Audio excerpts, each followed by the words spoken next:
Domínio público é o conjunto de obras que todo mundo pode usar. São 70 anos depois da morte do autor, ou então 70 anos depois da divulgação, no caso de fotografia, de filme. A partir do momento que essas obras entram em domínio público, todo mundo pode usar, e isso significa muita coisa, desde para a educação até para a inovação. Tem muita coisa que já caiu em domínio público, mas ninguém sabe como acessar isso. Como é que a gente vai conseguir esses arquivos? Onde que a gente vai conseguir a documentação desses objetos digitais? A gente tem que, enquanto instituição, negociar todas as relações de domínio público. Esses trabalhos, essas performances, esses objetos artísticos estão dentro dos acervos para acesso. Eu acho que é muito mais discutir o que é um domínio público, o que está sacramentado estruturalmente que seja um domínio público. Você pode ver exposições que já acabaram no MAM no nosso site. Ela está em domínio público. A questão sobre o domínio público não é nem se é 70 anos ou não, é por que é tão complexo. Comecei a entender um pouco mais essas questões quando eu estava na Cinemateca Brasileira. A recomendação era que tudo que a gente fazia, a gente não poderia fazer por questões legais. Usar nada, exibir nada, colocar nada na internet, etc. Até você digitalizar alguma coisa, já é infringimento da lei de direito autoral daquela obra, de quem é detentor daquela obra. Tem uma coisa no direito autoral brasileiro que a gente não precisa de registro para uma obra ser protegida. Principalmente quando a gente está falando de fotografia, que é um negócio que começou a ser produzido, as pessoas começaram a deixar negativos por aí, você não sabe quem tirou a foto, as instituições ficam malucas.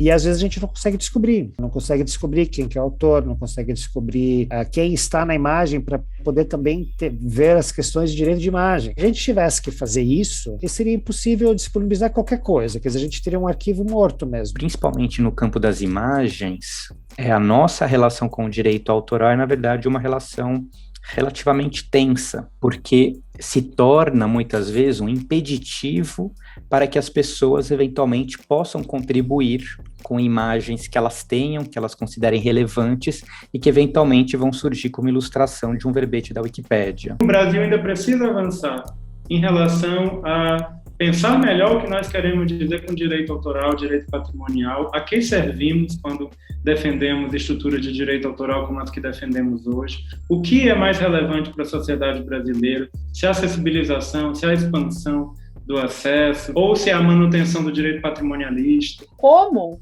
que a gente pode aceitar que um acervo histórico sobre a ditadura não vai ser divulgado porque você não encontra os detentores de direitos autorais?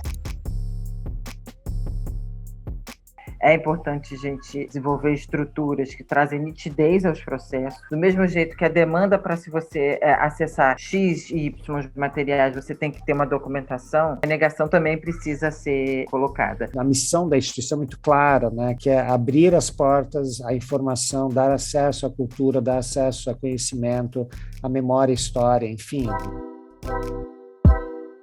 A gente quer que as pessoas saibam que isso existe. O que fazer entre coleções de universidades, o que fazer entre coleções de centros e unidades de pesquisa, porque quando a gente fala disso, é preciso entender que isso também cobre as unidades de pesquisa do Ministério da Ciência e Tecnologia, os institutos técnicos, as patentes. Uma das coleções que entrou na Britcode era do Museu de Astronomia, por exemplo. E são coleções da Academia Brasileira de Ciências. O limite que existe em relação à nossa capacidade de circular conhecimento, hoje em dia, é praticamente apenas o direito. Quando uma obra entra em domínio público, quem tem que defender essa obra é o Estado.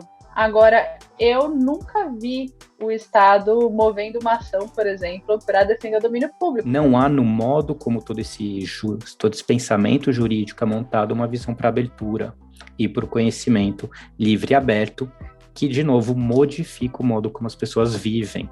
É muito conhecido, né? É uma quantidade enorme, infelizmente, de famílias, de herdeiros, de pessoas que têm relação com o poder patrimonial de obras que vão, ao longo do tempo, escasseando a presença de grandes autores. Acontece no campo da literatura, da música, no campo da cultura em geral. Às vezes se protege